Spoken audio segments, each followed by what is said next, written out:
think we're ready to go. I'm hoping that we've got some people who have joined us. So we're going to get going because it's just gone 1 o'clock.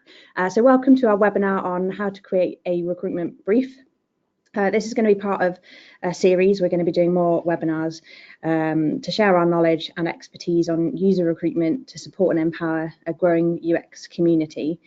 So I'm Jess Lewes from People for Research, and we're very lucky to have with us Emma Howell, who is going to discuss the intricacies of creating a user recruitment brief. Emma is the Research Director at cxpartners. cxpartners are a user experience design consultancy with offices in Bristol and London. And Emma's been running research for over 10 years and has worked with a really broad range of clients. So the idea to start a webinar series really came out of a co-blog with Emma, which made me consider the process our clients go through when creating a brief and the uses it has in bringing together anyone involved in the research project, from designers to stakeholders, as well as being a tool, of course, informing the person that's doing the recruitment, whether that be an agency or someone internally to the organisation. So what are we going to cover today? We're going to cover the purpose of a brief for user recruitment. We're going to talk about how to write a good brief. We'll go through the timeframes that are important to consider and a few GDPR considerations on the process. So we're going to start with the purpose of a brief. So I'll just talk briefly about the purpose from a recruiter's point of view, and this is just going through the fundamental sort of things that really should be included in a brief. So it's the foundation that we build from. It should clearly outline what type of people are required, using language that's not open to interpretation. For me, the brief acts as a reference throughout the recruitment process, and we will always check back to make sure that each participant meets the requirements as laid out in that briefing document. Plus, it's also a useful aid when communicating with your client. It provides essential information to help plan the recruitment, for example, when and where.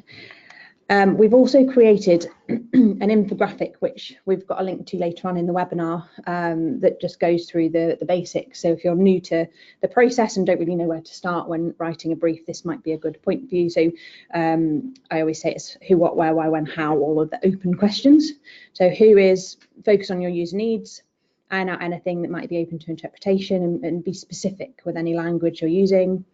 What are you testing and what devices do the participant need to have experience with, where the session is, the location might have an impact on whether people can attend, particularly in a city like London, if it's one side or the other, when it's taking place, so ideally set a date at the start of the process so that people know, again, if they need to take time off work, why you're testing or doing research, which Emma's going to go on to in a moment, to help give context to the project, and how you're going to run the research, so if it's remote or in person, etc. At this point, I'm going to hand over to Emma to go through her role on the brief and the role that it plays for a user researcher or UX designer involved in research and user recruitment. Thanks. Hand over. Thank you very much, Jess. Cool. So the things that I'm going to talk about today are, as Jess has said, so from a UX's point of view, what's the purpose of a recruitment brief? And then I want to talk through some of the activities that we do at cxpartners when we're in the process of writing that brief. So hopefully by the end, people will be able to take away some sort of tips and ideas about how they might go about writing recruitment briefs. And is it worth mentioning that we have saved some time at the end for questions? Yeah. So throughout, if people do have questions, then feel free to fire them over, and we will get to as many as we can at the end. So the purpose of a brief. So I've pulled out 4 here on this slide, and I'm sure there's probably more that people can think of, which I'd be really willing to hear, actually, if anyone's got thoughts. But for me, over and above telling your recruiter who it is that you want to speak to, a recruitment brief can serve a few more purposes than that, I think. So first of all, what a brief should do, as well as telling a recruiter who it is that you want to talk to, it should give background to your research as well. So thinking about explaining what you're doing and why, as you just mentioned in your infographic, Jess. the process of going through writing a brief also forces you to do a few things. So when you're thinking about your research, it forces you to think about what your objectives are. So with this bit of research, what is it actually that we want to learn and why? And how are we going to do that? And then when you know your objectives, you can then think about, right, so this is what we want to know. This is why we want to know it. Who is it that we need to talk to so that we can get answers to them questions? And then the final thing that I've pulled out there is the recruitment brief is then it's a shared space for you and your recruiter, and an understanding of who it is that everyone's going out to look for, really. So it's a place where you can both go back to and base your conversations and understanding around. So I just wanted to go into each of these in a little bit more detail, just to explain what my thinking. So giving backgrounds to your research, I think it's really, really important to give your recruiter context. Because I often think about it, if I was told to do a little bit of research and I was told what research to do, but I wasn't told why I was doing it, I'd find that really difficult to do. So I can imagine that it would be quite similar for a recruiter. And I think it doesn't have to be hugely detailed, but it does have to give your recruiter enough of an understanding so that they can be like, right, okay, I understand this project. I know what they're doing. And so I understand why they're looking for this type of person or these type of people. And giving that shared foundation and understanding of research to a recruiter helps build your understanding, I hope, if we do it right. And I think what I've found on projects is that ultimately means that your recruiter has a lot more confidence in making decisions. So when you're looking at potential participants, the more that you understand about my research, the more able you will be to make a decision on if someone is right or wrong. Why that's good from my point of view, as well as hopefully making your life a bit easier, is it means that it can save me a little bit of time, because you won't have to jump on the phone so much to me to check, you know, we've got this person, how does that sound? You'll have that understanding to make them decisions for yourself. So I think that's good for everyone. So the next point that I pulled out was deciding on your objectives. So when you start thinking about writing a recruitment brief, you really need to think about your research. So why are we doing this? What do we want to learn? What's the scope of our research, and what are we okay with maybe not learning for now, we can come back to in the future? Think through your assumptions and hypotheses. And I think with my recruitment, what I always try and do is recruit in a way that will challenge and test them hypotheses.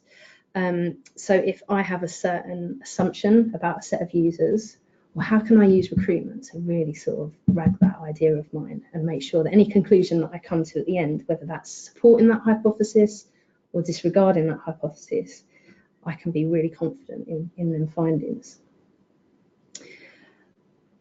When it comes to research objectives, the other thing that's worth thinking about is what it is that you need to deliver at the end of your project. So that helps you plan your research, and it also helps you plan your recruitment as well. So in discovery research, so I'm thinking to times when we've worked with Bristol City Council, for example, at cxpartners, there've been big discovery pieces of research. So for that, as an example, we worked with the homelessness team. So we needed to hear lots of stories from people about their experiences of homelessness and the journeys they'd gone through, their different touch points with the council and their needs and pain points. So for that type of research, we were looking to recruit sort of 20 plus people for that. For smaller projects or projects where perhaps we are working in sprints and we're testing designs, or we may only need 5 or 6 people for that sort of work. So that can really help sort of shape your recruitment and think about who it is that you need to speak to and how many that you need to speak to. And then the final point I've got on there related to objectives of the research is about feasibility. And more often than not for us, that basically means how much time have we got to do the research and the recruit, and how much money have we got to do it, because that will really influence the type of recruitment that you can do, the type of research that you want to run, and really how much time a recruiter has to find the type of person that you're looking for. So the more tricky the recruit, more niche the type of people that you're looking for, you need to give your recruiter more time so that they can find them people.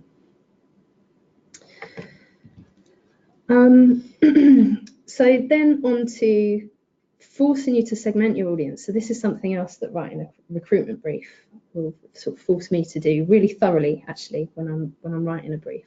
And that's thinking about, so I can't speak to everyone, unfortunately, or all of the customers of this product or service. So thinking about the research that I'm doing, who is it important for me to speak to right now, and who can I leave out and come back to? So I've recently done that. So we're working with Talk to Frank at the moment, who are a service that provides information about drugs for people. So we knew from quite early on from our client that there's two very broad users of that website. So there's people that are considering using drugs themselves, and then there are people that are worried about the drug use of, let's say, a friend or family member. So we made a decision very early on that the first sprint or so would focus on the group that were interested in drugs information for themselves, rather than someone that was worried about someone else. That wasn't because that group wasn't important or relevant, they really were. It just meant that we could focus our research and recruitment in that first sprint, and to really nail down them sort of parts of the site, and then we could come back to the design challenges of the concerned others, we call them at a later date. So once you've thought about, okay, so we're focusing on Talk to Frank on this group of people that are interested in drugs information for themselves, well, then you really need to dig into, how can I explain that type of person to my recruiter? What are the behaviours and characteristics of someone in that group, and how can I tell you that so that you know who to go out and find? So I'm going to go into that in a lot more detail a little bit later on, and share some of the activities that we do to dig into that. And this was the final purpose of a recruitment brief that I pulled out, and that's having a shared place for us, recruiter and UXer, to communicate. So it's a place where you've both agreed that this is who we're looking for, this is who I need for my research, and here are the reasons why. And as you mentioned, Jess, as a recruiter, it's a point of reference for you. So when you've got people applying to take part in the research, you can go back to the brief. And as long as we've been clear, hopefully that allows you to say, yes, that person's a good fit, we'll help them do their research, or perhaps not for this little bit of research as well. So for me, that was, the purpose of a recruitment brief, above and beyond telling a recruiter who I want and why. There were some other things that sort of come out of that process. So then I wanted to talk about, how do you write a good brief then? What goes into writing a good brief? And I think it's taken a while, actually, to get my head around this. And I think we're still constantly tweaking it. We're still constantly having conversations with recruiters about what they need and what's helpful and useful to have in a brief. But it feels like we've got to a good place where we can sort of share some of our tips that will hopefully help other people. So before I dig into writing a brief, I thought it worth stepping back for a minute, actually, and thinking about where writing a brief actually sits on that much bigger timeline of recruitment, all the way through to doing your research. Because actually, most things happen at least 2 weeks before we're doing our research. So we generally work, if we can, with it in mind that a recruiter needs at least 2 weeks to find the people that we need to do our research. So there's a whole heap of stuff that happens before we actually sit down to write the brief. So that timeline there, I'm going to roughly work through each of these and talk through what we do at each step. So the very first thing that we do when we know that a bit of work is coming in that we're going to have to do a bit of research for is we ring the recruiter. And at this stage, and it'd be good to know your thoughts, Jess, but I don't worry too much about how much I know at that point about the research. I just like to say, Jess, right, we've got a bit of work with this client coming up. We think we're going to need this type of person. And I think that it does a number of things if you do that. It's politeness, I think, for the recruiter. It gives them a heads up so that you know that something's coming up. So perhaps if it's a group of people that you may not have many of on your database, you can start thinking about, well, how are we going to find these people? How are we going to go and advertise and access that group? And it gives you time to prepare. And that ultimately means that you're more likely to be able to recruit the people that we want for our research. I think the other side of it for me is it is a perfect time to start asking for advice and guidance and really leaning on the expertise of your recruiter, because more often than not, your recruiter will have done something very similar to what it is that you're trying to do. So again, back to the Talk to Frank example, that's just so fresh in my head. But when that project come in, I remember going for a coffee with Vicky and just saying, right, I know that we've got this project coming in. I'm going to need to talk to people about drug use. I was concerned about that because I was like, are people even going to want to talk to me about, what they get up to at the weekends? And she was able to sort of give advice based on previous recruits that she'd done.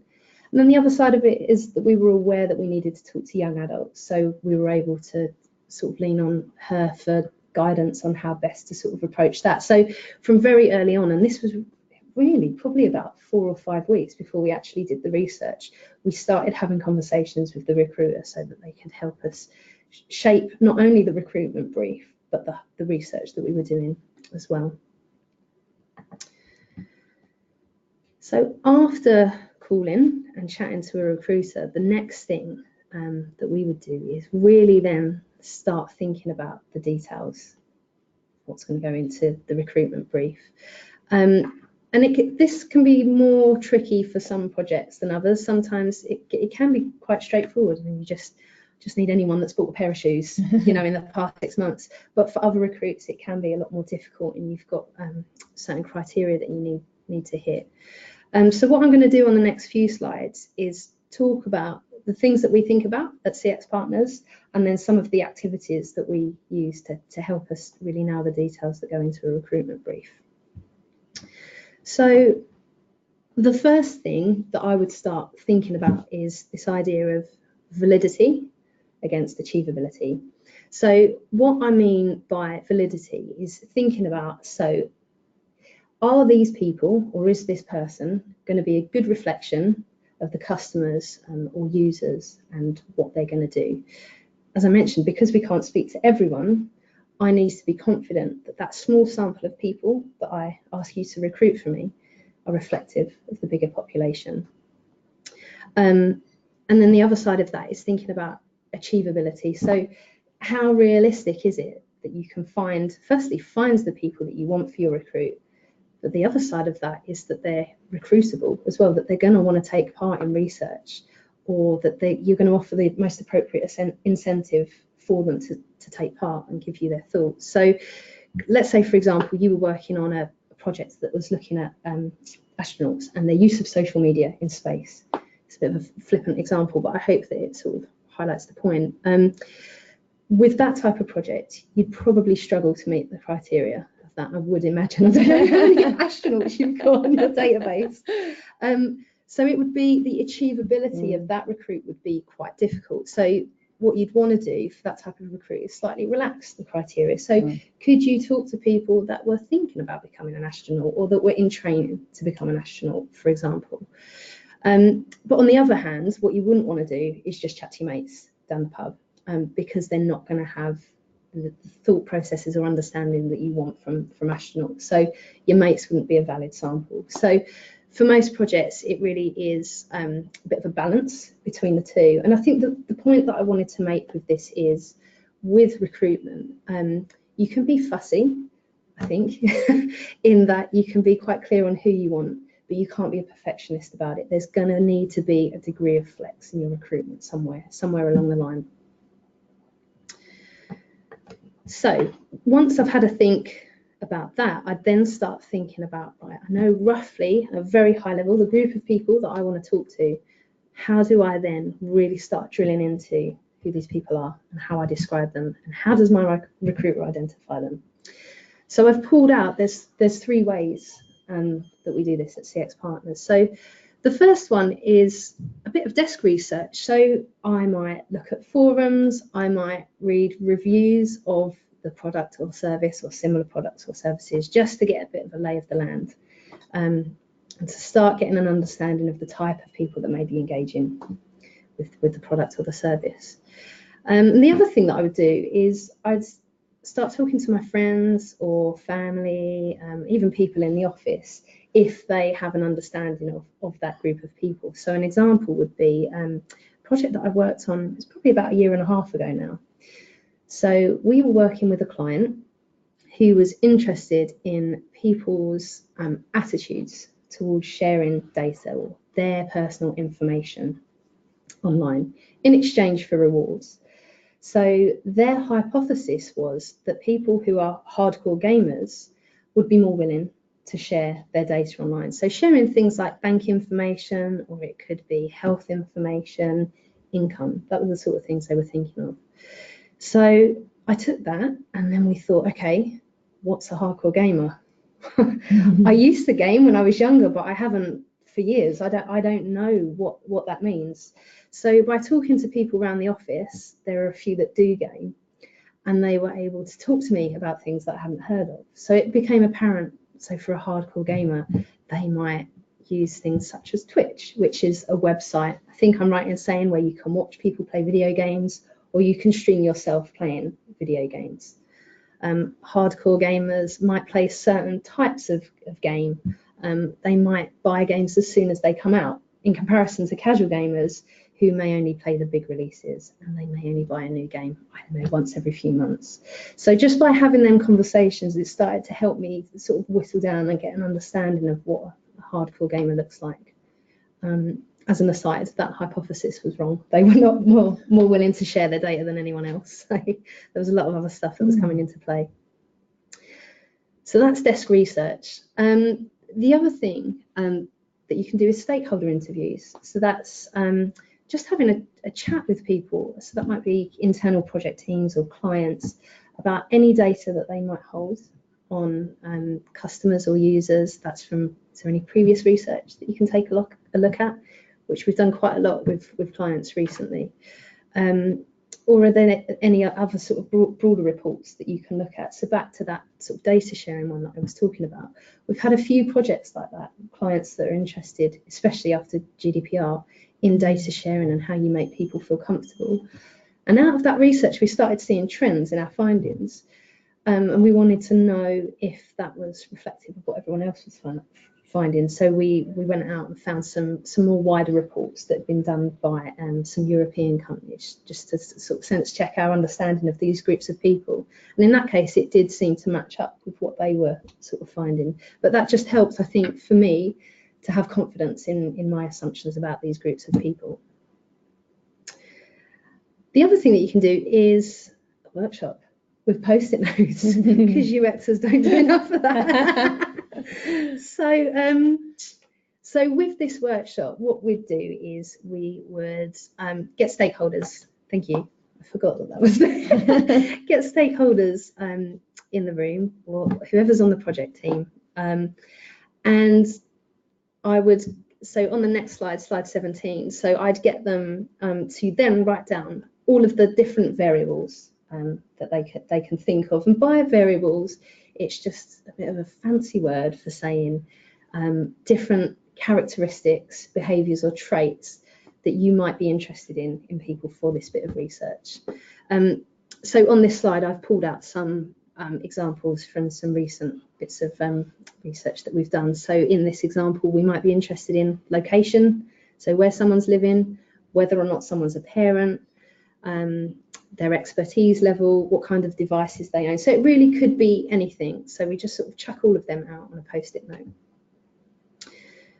Then what we would do is we would start to arrange them Post-it notes. And we generally try to arrange them in these 3 columns. So we go for our essential column, or primary variables, if you want to use the flashy words. So we would recommend no more than 2 in that column. So they are the 2 things that are absolutely crucial for your participants to have in that recruit. So for this, we've pulled out family and user type. And they're things that you may be able to give a little bit on, but really it's quite important the way that you define them in your brief is as strictly adhered to as is possible in the recruit. In the next column, we would put our important characteristics or traits, and we tend to put around 7, no more than 7 in here. So they're things that they are important and we're interested in, but it's not absolutely critical to the bit of research that we're running in. And then everything else goes in a bit of a nice to have column. So I'll talk through later on, I'll show a template of a recruitment brief that we use, and I'll sort of talk through where these bits go in that. So the previous exercise, the workshop exercise that I just showed there, is it can then start helping you plan about the number of people that you want to talk to, which is important to tell your recruiter how many people do you need. So I think this helps explain as well why we would suggest only really using 2 primary variables. So as you can see, from just having 2 in there, we've ended up with 18 participants, just from sort of linking up all of them different variables. So along the top there, we've got usage. And in this example, we've got people that are regular users, people that are occasional users, and then we've got lapsed users. Our other primary variable is about having children at home. So if they have young family, older family, or no children at home at all. So the point of this is just to highlight visually, I think, that the more complicated you recruit, the more criteria that you add, the harder it's going to be to find these very specific people that you then start asking for. And that can obviously impact how successful your recruit is and how difficult you're making that job for your recruiter. So it really is worth thinking about what is absolutely essential for me in this recruit and what are the things that we can be a bit more flexible on. So this is moving on a little bit from defining the sample. So I've spoken through activities that sort of start digging you down into thinking about the type of people that you want to talk to.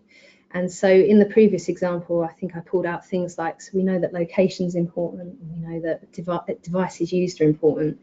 But once you know that, you then really need to start getting specific about, well, what kind of devices are we interested in, or what equipment do we want someone to be using that's going to be good for our recruit.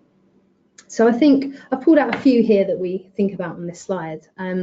So type of things that we would think about going into detail on would be any specific activities, behaviours, or maybe even equipment that they might use or have. So thinking about did a project once for a ski holiday website. So we started looking at things like how regularly people book their ski holidays, whether they do group bookings, individual bookings, what type of equipment do they own, what type of brands are they aware of, so that we could then start to segment them into people that were, I guess, expert skiers isn't quite the right thing, but compared to sort of more novice ski holiday bookers, because that was what we were interested in for that recruit. So it's definitely worth thinking through that. Also think about how frequently you want them behaviours to occur. So for some projects, it might be okay that someone buys, I don't know, new skis once every few years. But for some projects, you might want people that are buying a new iPhone every time it comes out. It depends what your research is looking into, but it's definitely worth being specific about how frequently you want that activity or behaviour to occur. That kind of links on to the next point about expertise, because it's definitely worth thinking about expertise level. And it is important, I think, to recruit experts in research sometimes. So by experts, I mean people that have that may be pros at using the product or the service that you're doing research with, or that have used that thing for a long time.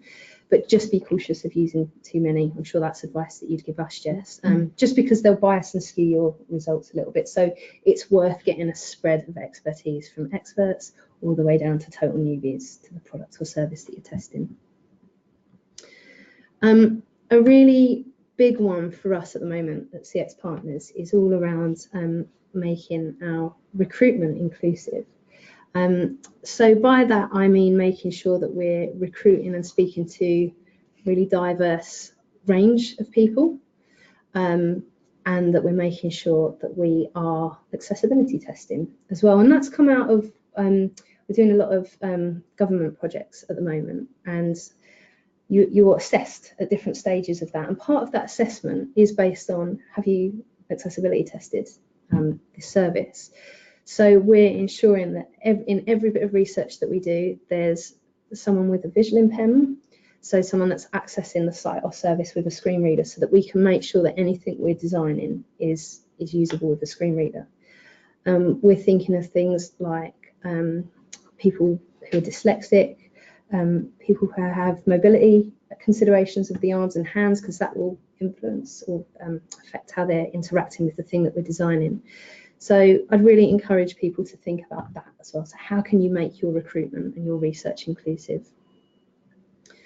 Think about context of the interaction with the thing that you're testing. So it might be, I don't know, I always think back to this time when I was using Trainline on my phone. I was pegging it through a tube station, and I'd realised that I hadn't booked onto the train I was running for, and I needed to get back to Bristol. So I was on Trainline running through the tube like that, and I was thinking, it made me think about the type of testing that we do at CX. And sometimes we'll have people quite kindly sitting down using a website, or you might be testing Trainline. But I think about how can you recruit to replicate maybe them sort of instances where it is a bit more on the go. What would that mean for your recruitment and how you do your research? And then the final point is avoiding professional research participants. And I found with good recruiters, they will do that anyway. They'll know to screen out people that are taking part in research really frequently. But it's just something to be aware of, because they will tend to think they know what you want to hear, and it will tend to bias your research. So I would sort of steer clear of them. So that was all about nailing the details of what needs to go into a recruitment brief. And now comes the fun bit. This is where you actually get to write the recruitment brief. So as I mentioned in the beginning, there's probably about a week's worth at least of activities that have gone on before I get to this point, before I sit down and decide to sort of write something to send over to a recruiter. So hopefully that's given people a bit of an idea about how we go about doing it. So I thought that I would speak through a template that we use for our recruitment brief. So I wouldn't worry so much about what it is that we've popped in there, but hopefully the sections will help understand what it is that we send over. So at the top of our recruitment brief, we tend to put the logistics in. So like you mentioned earlier, you need to know when it's happening. Yeah. You need to know where it's happening. So the address, where are you sending your participants? And then you need to know what slots we have available. So what times are we trying to fill? And then we'll look at things like research exclusions. So that would be things like, so talk to Frank, thinking about that. We didn't want anyone that was an expert drug user, so someone that uses drugs too frequently. That wasn't who we were looking for. So we were quite clear, anyone that uses recreational drugs every weekend, they're not quite appropriate for this bit of research that we're doing. Also for that recruit, we, for various reasons, we needed to talk to people in the north of England. So we wanted to exclude anyone from the south of England. Then the next big chunk is around, we call it the criteria, but this is really where we pull in, when I was talking about the primary variables or the essential variables and the important variables, that's where we pull that information in and hopefully explain it in a way that's understandable to our recruiter. So oftentimes we will segment into different groups. So it could be we have expert users and we have new users, and then within the explanations we'll explain. So an expert user, so going back to the example of the data sharing and the gamers, an expert user will use Twitch each week. They'll buy a new game each week. And new users, they may not have heard of Twitch, and they only buy sort of mainstream games once every 6 months. So that's where we'd start explaining that sort of information. And then coming down to the bottom, we have a section that says all, and that's where I would drop in some of the nice to haves from the column. So sometimes that might be age. So it's not critical that we recruit to a certain age, but could be useful for us to know, just so we have an understanding of the spread of people that we've got coming in. So we sort of just pop that in there so that the recruiter knows the other types of information we'd be interested in them collecting. And then along the bottom there, we've got the incentive that we're offering, and that's often we look to recruiters for guidance on that as well. So what type of incentive would you recommend is appropriate for this type of person that we're looking for? Is cash the most appropriate thing, or could we offer, I don't know, a donation to charity or an Amazon voucher? We'd look for a little bit of help on that. So that's the template that we use for our recruitment, and I have asked Jess for feedback on it actually in the past, so I'm hoping it's okay and the recruiters find it all right. But I think it's I often find myself going back to it and just, you know, it's worth checking with recruiters that you are including what it is that they need to do their job. And if there's anything you could expand on, maybe stuff that you put in that they don't need, I think it's worth being very open and honest with your recruiter and inviting that sort of feedback. Right, so I've written my wonderful brief on my amazing template, and then I would send it. I'd send it over to the recruiter. And I wouldn't just sling it at a recruiter, actually. I think it's polite to give them a ring as well, for a number of reasons. I think recruitment briefs are really difficult to write, and it is so easy to get them wrong, and very easy to not explain yourself, or not quite explain behaviours, or be unclear on the type of people that you're looking for. So when we sit on these calls, we'd step through the brief. Often the recruiter will reflect back to me their understanding of the people that they think that I'm looking for, and then that helps for me to say, oh no, that's not quite what I meant. What I actually meant was this. And then it starts to help build that understanding that I spoke about at the beginning, about the research and what it is that we're doing and why. And now we're digging into the people and who I need. I'd also ask for any input. So if there's anything that the recruiter would recommend changing or tweaking, that might find us better people for our research, or might make the chances of us having a successful recruit more likely. I'd be looking for input on that as well. And then on that call, we'd finalise it as well. So sometimes I may have to go away, edit the brief, and then resend a final version. But that's where we both sort of confirm and say, right, yes, we both understand who it is that we're looking for. I'm happy, you're happy, and then we're ready to start recruitment. And the other thing that we might talk about on that call as well is talking about updates and how often do you want to be in touch. So if it's a relatively straightforward recruit, I myself would be quite happy to have quite limited contact, so just perhaps seeing a potential participant when they're coming in to confirm. But for more difficult recruits, then I would definitely want a little bit more contact, and maybe even to just sort of check in every few days. I even find that helpful if there's no update and no one's been found yet. I think probably what I'm looking for is just reassurance for you to be like, it's all right. Just to working on it. Yeah, and just to be saying like, we've reached out to these people, we're doing this, we're doing that. It's just, I guess, for me, so that I feel that I understand what's going on, and that things are happening and it's all okay. And there's nothing that I need to do, I guess, as well, because sometimes your recruiter may come to you and say, look, we're really struggling to find this type of people, thinking about age. Can we try and look for people up to this age range? And more often than not, we can be like, yeah, okay, yeah, that would be okay as well. We can flex a little bit on that. And then sometimes you find they then flood in and you've got your participants. So this next slide, it kind of nods actually onto what I was just talking about. And this is from the blog that we co-wrote on writing a recruitment brief. And I think I've found with some recruiters, they will take your recruitment brief as gospel. So once I've sent it, that's it. It's on lockdown. And sometimes that can be okay. Sometimes that can be quite challenging. I think my preferred way of working is seeing the recruitment brief as somewhat more fluid than that. So that's by having conversations with recruiters such as yourself. You allow that brief to be quite fluid. So we will be constantly talking, and if there's any difficulties that you're coming against, we can chat about where we can flex or maybe change things, or if there's anything that we might want to tweak that might be okay tweaking in the recruitment, I feel like I could come and just say that, and we could have a chat about it. And I think that's probably something worth bearing in mind with some recruiters, is that it doesn't necessarily have to be 100% set in stone. There is flex, and there's going to be times when you're going to need to flex in your recruit so that you fill your research slots. So I wanted to give, because there's a lot of things that I've just spoken about, I was very aware of that. So there was a few things that I just wanted to give an overview of. And the first one is an overview of timings. And I think I've mentioned this a few times, in that most stuff that I've spoken about happens at least 2 weeks before we're testing.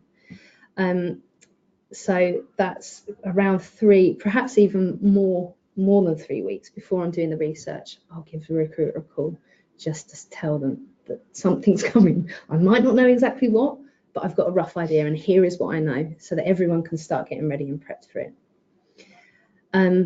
I'll draft a brief and I'll send that to the recruiter, follow that up with a call as well. Probably constantly be having conversations, sometimes over email, sometimes more calls as well, just so that we're tweaking and finalising the brief and both very clear on what's happening.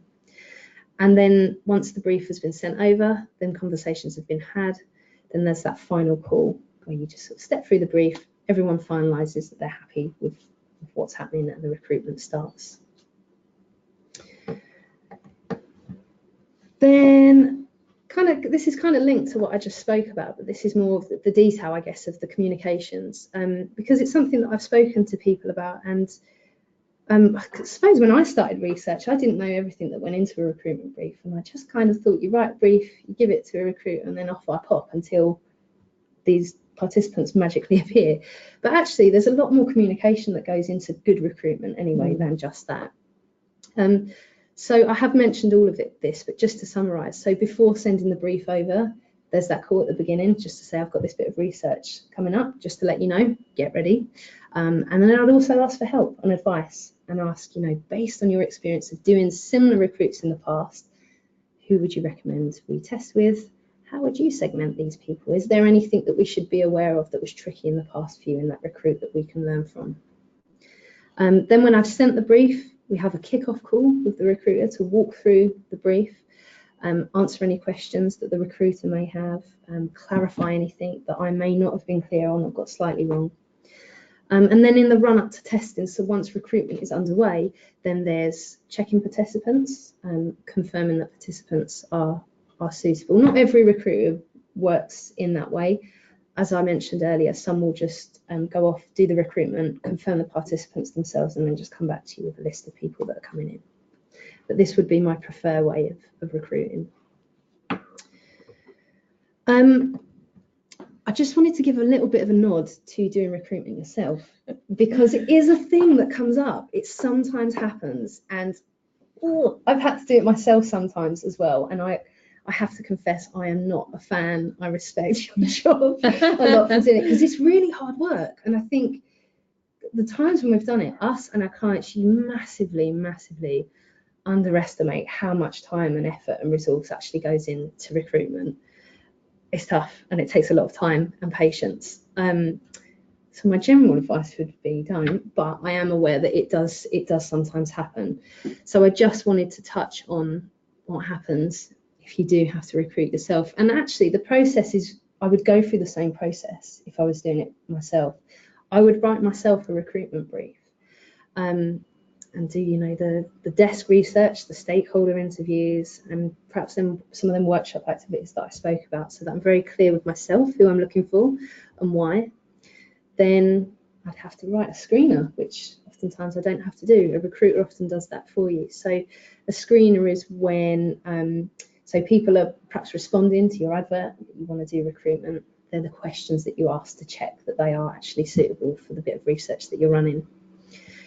If you're doing recruitment yourself, you're going to have to think about things like where is appropriate to recruit, how are you going to recruit, and make sure that you've got loads of time for reaching out to people, replying to questions, booking people in, confirming them, thanking them when they've taken part, paying incentives. There's lots of extra things to think about. So there's a lot more information on that, and in fact everything that I've spoken about today in a book that I wrote with James Lang on doing user research in UX. So I think we've got a link to this on the last slide, but you can pick it up on Amazon or SitePoint itself. You can get a digital version. That's the publisher of the book. But there's more detail in there about doing recruitment and writing a brief. So if there's anything that I've not been clear on or people want to know about, they can find that in that book there. Great. So I'm going to take over and just talk briefly about general data protection, which is the General Data Protection Regulation, which when it came into force in May, I think companies suddenly started thinking about how this needs to be factored in to the recruitment process. And we've got a section on our briefing template, which we use with new clients who maybe haven't are new to working with us or new to running research, to make sure it's covered really. So just 3 things I'm going to really briefly go through, and by all means, if you're listening, either now or later, and you think I would love to learn more, tweet, send us a message on Twitter to say, please do a webinar on GDPR and user recruitment, and we'll do one. Mitigate risk where possible. Put the participant needs first, because essentially data protection law is all about just protecting individuals. And consider if you require special category data. So for anyone that doesn't know what special category data is, there's a list on the Information Commissioner's Office website.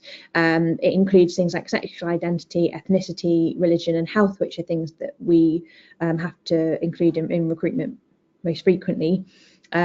If you do need to capture this information, process data relating to this or control data relating to those things, you have to make sure you're asking for explicit consent from the participant to do so.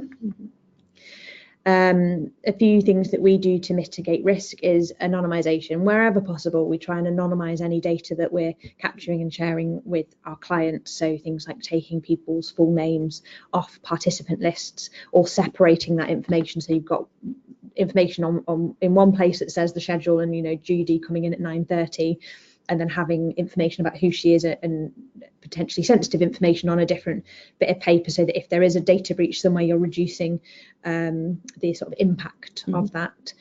Reduce who has access to any data, just so that it's easier at the point at which you need to remove access. You know that less people have had access to it, and you've got to go to less people to say, please destroy that participant list that we printed out on the day. And reduce the data that you store. So do you really need all the information that you're capturing, or all the information that maybe a recruiter is giving to you once the research has taken place, once you've done your summary and your analysis? So if people haven't fallen asleep yet, just what are you saying about my talking? I remember the GDPR, maybe we should have got that boring bit out of the way first. So to summarise everything else that we've gone through, no, definitely it was great. It was actually really refreshing to hear you say things like writing a brief is hard and it's easy to get it wrong, because I would say the times when recruitment projects haven't gone to plan it's times when we've had a brief sent through, and maybe the client hasn't had the time, or they've been out of the country or running other research and haven't had the time to have that call with us at the start of the process. Because some terms that we see included in briefs are often open to interpretation. So yeah, I felt that it was really just nice to hear a lot of the stuff that we know works for us, and that you've got that same opinion. So we went through the purpose of a brief, why it's important, and I think again, you raised a valid point that even if you're doing the recruitment yourself, or maybe you've got a colleague internally that's helping you with the recruitment, that it's still a useful process to go through to nail down who it is that we need. I've lost count of the amount of times when our clients rang me in a panic a couple of days before the research and I didn't actually book a room, we're going to have to change the date. So at that start of the process, 2-3 weeks before you're running the research, making sure that you've crossed all those T's and dotted the I's. Depending on how easy it is to book a room in your office. What should be included in a brief? As I said, we've got a link at the end of the presentation with a bit more information about the basics that should be included.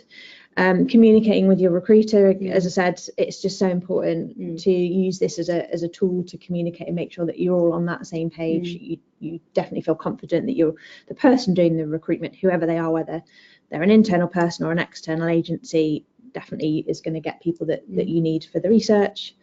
The time frame involved, so where possible, giving people extra notice if you can. I know it's not always possible, and obviously GDPR considerations. So that leaves us 10 minutes for questions, which is very exciting. Okay, bit of a long question. So this one says, we went to town a bit on putting lots of information in a recruitment brief, shared it with the client, and then the client came back with lots of questions and extra information. Okay, so it sounds like having a very detailed brief perhaps triggered quite a complex process. So this question maybe it's 2 questions in one here. So how long should a brief be, and what kind of, where's the limit with when there's too much information in there? And then perhaps maybe a secondary question about what's the best way of managing client expectations if you're going to share the brief with your clients. So I don't know if you want to tackle the first question. Yes, the first one about About length of a brief, I think so.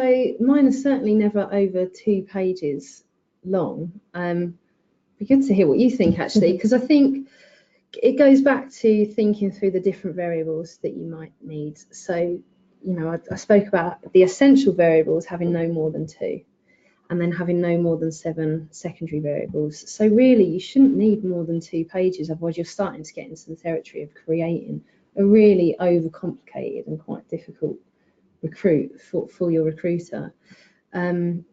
So I definitely limit it. So the template that I showed, if I can get it on 1 page, that's cool. Sometimes it will drift into 2, but I'd say it's never more than 2 pages, not the recruitment briefs that I put together anyway. Yeah, that sounds like a good length. Yeah. Then the second one, so around, it was around client expectations, wasn't it? So I definitely think that when you're working with a new client or project team that maybe haven't gone through this process before, working with them quite transparently and openly at the beginning, so running through a workshop activity like the one that I described, is really helpful for clients like that, because then they can see the process that you've gone through and they've got that understanding, right, we know we can only have 2 essential variables in here, we can have no more than 7 in here. So it kind of creates boundaries from the beginning for them. And then I've tend to find the more that you work with a client, the less hands-on they want to be with the recruitment, because they understand the process, they trust that you know their audience or their customers, and then it becomes less necessary to run them type of workshops with them. So I think it's about taking a client on a journey with you and letting them be a part of it and seeing what you do so that they feel involved. Okay. My recommendation. Yeah, they sound like very sensible recommendations. I think particularly using that workshop, one of the things I suppose I would add to that is if you're defining a user group too much and putting things like age, gender, and I think we discussed before we started the webinar earlier on today, sometimes you'll see personas with photographs as well, and lots of fluffy information, which sometimes is good to help if organisations feel quite removed from their customers, to get them to see their customers. These are real people. There's Barbara at home with her cats, actually taking some of that off, because otherwise if you've got stakeholders viewing your research, they might go, well, I thought our customers were all called Barbara and they all have cats. This person doesn't look like they own cats.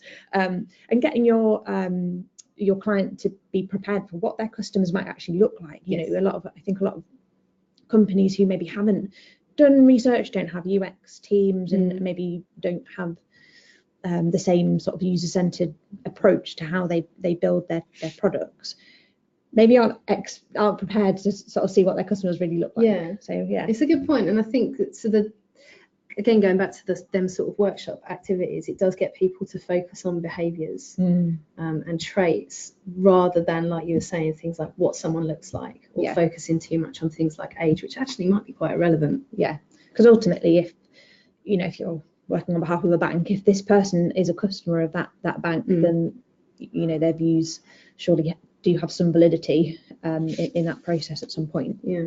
Okay, so next question: if you were to recruit internally, how would you manage a recruitment list? I don't know, this perhaps ties in with a time when you've had to do the recruitment yourself. I don't know if you're so there have been times actually when a client's given us a list of customers to recruit from, and sometimes actually that can be really helpful. So the times when that's happened, I've actually I think there's been a time when I've worked for People for Research on a project like this, so where we would hand over that list to the recruiter and ask them to recruit from it. So we'd still go through a very similar process. We'd have a brief. So from that list of X number of people, we want to talk to, this type of person and this type of person. And what's been good about that is we've asked for advice on, how big should the list be? So if we want to talk to 10 people, then I would hope that my recruiter would be able to say, oh, you're looking at a list, you need a list of X number of people, and it is always way more than you imagine. So that's how I would do that one, is I'd get the list, say thank you very much, and scurry that off to a recruiter and hand it over to them to recruit from that list. I don't know if you've got any sort of thoughts on always come to a recruiter. No. Yeah, there's a few things. So there's GDPR is obviously really important. Yeah. If you're going to be sharing data externally, you need to make absolutely sure that those people have definitely opted in to have their contact details shared externally. Even though we will act in an appropriate way, we cannot access that data unless those people have consented. Again, this is the sort of thing I could quite happily run a whole nother webinar on and talk for an hour about, but making sure that people have opted in. If they haven't, actually just going back through that process again, which really doesn't take time. You can set up a survey on SurveyMonkey, send a link out on a newsletter, provided people have signed up to a newsletter, and allow people to opt into your process. And we've actually done that on behalf of clients, where we will set up the link, the client can send that out, and with that link they can say, this link will take you to People for Research's website, where you'll give your details to them, and then it's really clear that the participant is opting in, and we have clear messaging where we're saying, if you give us your details, it won't be shared outside of us, it'll be used just for the research, etc. You were talking about numbers, so the sort of size of list really depends on how often you engage with your audience and if they regularly engage back. When we're going out from our kind of database and our network and community, as we like to call them, of people that have opted in to hear about paid research, we will often say a good response rate is 30 to 1. That's when using a tool maybe like LinkedIn. That's when we're targeting people who we know are suitable and we're sending them relevant content. If you don't know that you're going to be contacting people that are suitable, so for example, if you're going to send an email out saying we're looking for people that have bought something, a particular thing, if you don't know whether you're definitely going to be emailing those people who have done that, you probably do need a bigger list, because a lot of those people are going to see it, it's not going to feel relevant, and they maybe won't respond. So you'll probably need to send it to a much higher number, maybe 100 to 200 people for every one response you want back. So the list can get quite big. So if you want 10 people, you're looking at maybe needing to email 1,000 or 2,000 different people. So it's quite difficult to give very specific information until we know a bit more about how often you engage with your customers at the moment. And I think it's also important when you're trying to recruit, also thinking about how you're going to explain to your customers that recruitment process. I mean, we're going off tangent from the recruitment brief a bit, but this is the sort of thing that if you spend that time working out the brief, along with that you can identify, okay, well, who is it that we need? And as you said, how are we going to target them? And are they definitely relevant? So if we did send a mailer out to people that we think have this type of subscription to our service, and they come back and it turns out they don't have that type of subscription because your own data is maybe a bit outdated, could you still include them anyway? Because if that person's putting themselves forward to say, I'll spare an hour of my time to help you make this service better because I'm a customer and I really want to help you with this, consider whether you can include them to kind of keep a good relationship. I've got quite a few more questions, so we'll try and whiz through, and we might run a few minutes over, so if people want to bear with us. Can you give any common examples of things being left open to interpretation? Being left open to interpretation. I'd say things like the word regularly. Yeah, because so at the bottom of the template that I shared, we have, and it's something that really bugs me and I need to get time to think about it, we have internet behaviour at the bottom.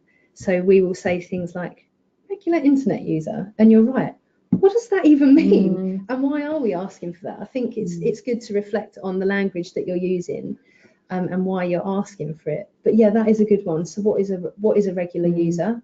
How can you define that? Because what I think is regular might be different to what the recruiter thinks is sort of regular use. I think it links into the workshop that you ran, Emma, at UX Bristol this year, about bias and assumptions, and actually it's worth running the workshop that you got us to run in that workshop, where you look at the points at which bias can be introduced, because if you're writing that brief and your view is something, actually the recruiter might have a different assumption about what regular is, because they're going to be they'll have different behaviours to what you do. Okay, so language, I would say, is probably the biggest thing that's open to interpretation. So what's your opinion on over recruiting, from Sarah? Do it. Generally do it, because to mitigate the risk of no-shows. So let's say I want to talk to 5 people on a bit of research. Generally what we'll also ask for is either a 6th participant or an all-day standby. So that all-day standby is someone that we can call at any point throughout the day. So if participant 2 drops out, I can get that person in. And I think it's the times when it's really important to do that is particularly when you have a client watching, because the worst thing that can happen is if you've got an hour with your client sort of sat in that test room and you've got no one to test with. So I'd recommend either over recruiting by 1 or 2 or getting an all-day standby for each day of testing, just to make sure you can fill your slots. Great. We've got one more question which we'll go through, but if anyone needs to drop off now, we will be sharing a video afterwards, and I think if you've signed up you'll automatically get a copy of this afterwards, so you can skip to the end to anything that you're going to miss if you need to drop out now. So just on over recruiting, from my knowledge of the marketplace, I think an average rate of dropouts is about 10%. Our rate is lower because we've got a very thorough process of screening and confirming participants, but yeah, you just never know what's going to happen, and it's much better to be prepared than have a room full of stakeholders twiddling their thumbs for an hour. Do you put together a screening document? So actually, often working with a recruiter like yourself, that's something that you do for us. This is another nod back to the book. In the book that I mentioned that I wrote with James, we have got a section in a chapter about writing a screener if it's something that you find that you're having to do yourself. But working with someone like Jess, you'd put together a screening document on our behalf, wouldn't you? Yeah, and it's another part of the process that, from a recruiter's point of view, working through the screener and trying the recruitment brief and trying to translate it into a screener is a really great way to prepare for the recruitment process, make sure that we do fully understand all of the information that's in there before we embark on actually picking up the phone and screening people. And I think our preference would always be to create the screener, but I suppose I don't know if person Megan that sent this in actually does the recruitment herself. But I would say if you are doing the recruitment yourself, definitely create a screener. Don't just sort of pick up the phone to people and hope that you'll remember what you need to ask them. I think particularly thinking about how you'll introduce it. So for example, if you are recruiting customers, how will you start that call to say, right, I do just need to run through some questions to check you're suitable, so that people don't think that the screening process is the research and think that they're going to get an because often occasionally we'll sort of email people or maybe message people on LinkedIn to get them involved in research, and people say yes, look forward to talking to you on the 25th, and they just kind of haven't read the full content, and that's why it's good to go, no, we do need to have a quick chat. And also from a transparency point of view, the screening process is a good point to actually say to the participant, you're going to be talking about this thing, are you comfortable? So with the Talk to Frank project, you know, actually saying, these are the things that we will cover, are you comfortable? So making sure that people are aware that you're not going to be asking them anything that's too invasive, or if you do need to ask some personal questions, that people feel prepared and they can give what's known in the research industry informed consent. So that during screening they can say, actually, you know what, I don't feel comfortable participating. I'm going to say that I won't be included. And again, you know that you're being definitely sort of ethical with your approach. Okay, so we're going to wrap up. As much as I'd love to keep talking to you all afternoon, hopefully it's been really useful. So I'm just going to go on to the final slide, which is useful links. Hopefully that covers the majority of what we've discussed. If you have any questions, you've got Emma's Twitter handle, my Wolfie, my Twitter handle and PFR, or contact People for Research or cxpartners if you want to chat about user recruitment or actually doing some research. Great, thanks to everyone who joined us. Thank you very much. Thanks for having me. It's been a pleasure.